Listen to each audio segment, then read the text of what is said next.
Well, Prince Harry's UK trip is proving to be a dramatic homecoming after Buckingham Palace reportedly declined his request to stay at a royal residence. Then overnight, the Duke lost his High Court privacy case against the Daily Mail, with the judge dismissing all 97 of his claims. With legal setbacks mounting and tensions within the royal family still firmly in the spotlight, it is yet another dramatic chapter in Harry's family feud.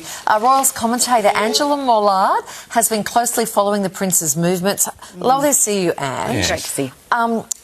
Harry's UK trip, it's going from bad to worse, really, isn't it? The High Court now handing down its decision. This is pretty damaging. Hugely damaging for Harry. This has been a complete failure. This is his third challenge against a newspaper group, and the judge has said that his evidence was flimsy. Of course, he brought this case alongside many other celebrities. But the Mail group, the Associated Newspapers, had always claimed that this was lurid and preposterous, that Harry, there was a hypocrisy around it, because, of course, Harry then wrote Spare. He talked about killing 25 members of the Taliban, losing his virginity, doing drugs. He gave away so much more than the press had ever written about him. And then just in the last few hours, Paul Dacre, the editor-in-chief of Associated Newspapers, has had this to say. There isn't a laundry in the cosmos big enough to wash all the dirty linen he has aired about his own family. For him to complain about his privacy being invaded takes not just the biscuit, but the whole tin.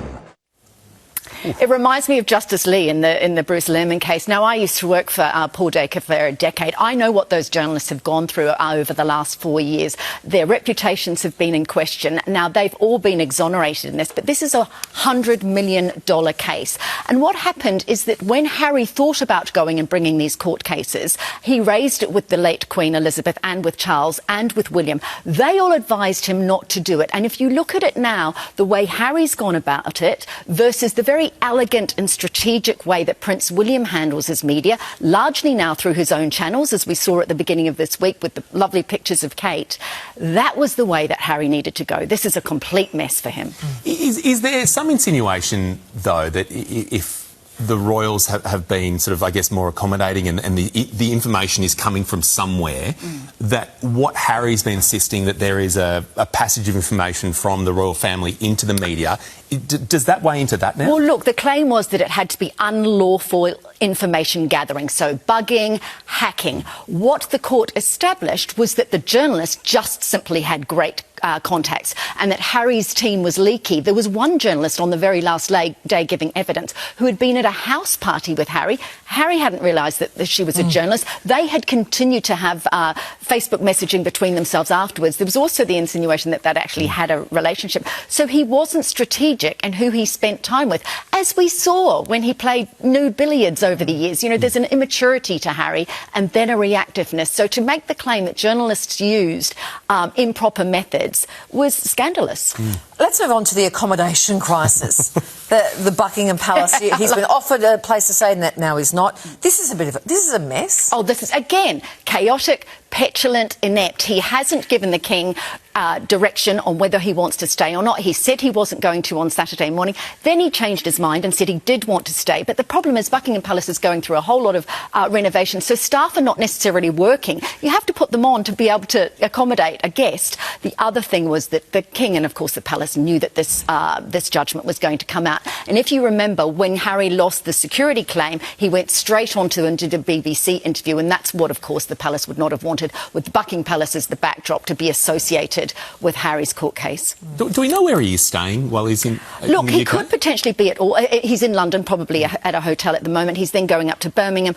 There is a thought that he was going to go and spend time at Althorp, which was, of course, the Spencer family property. He has very good relationships with the Spencers. So, you know, it could be that Meghan and the kids do still come out and stay either in Birmingham outside London or at Althorp, which, of course, has its own security. Do you think we will see Meghan and the kids this week?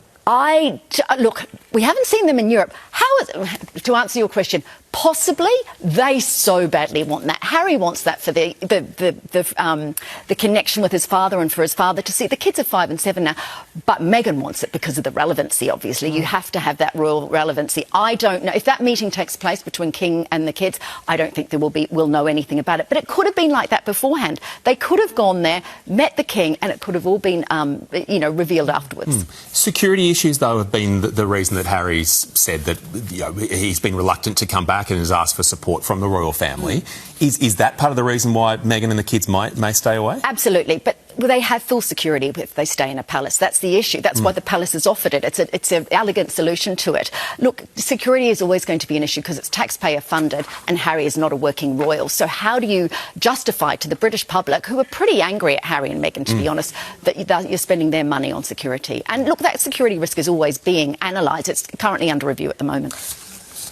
Well, can I say this? How sad that you have at your disposal 500 spare rooms, right? The King. Absolutely. And as a son, you just can't come and stay. Like, it beggars belief that there has to be the deadline has passed. I don't understand that. I don't understand it. Why can't he go and stay in the bedroom next door to Charles and Camilla? He should absolutely... I just don't get it. Clarence has...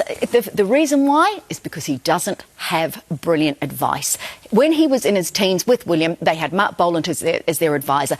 They need excellent royal, experienced royal advice. Yeah. Harry is just all over Dad, the I'm shop. coming to stay. OK, great. Doesn't he want in Buckingham Palace? He wanted him to stay. They could stay at Windsor. They could stay at He's Sandringham, anywhere. Balmoral. The King's about to head up to Balmoral.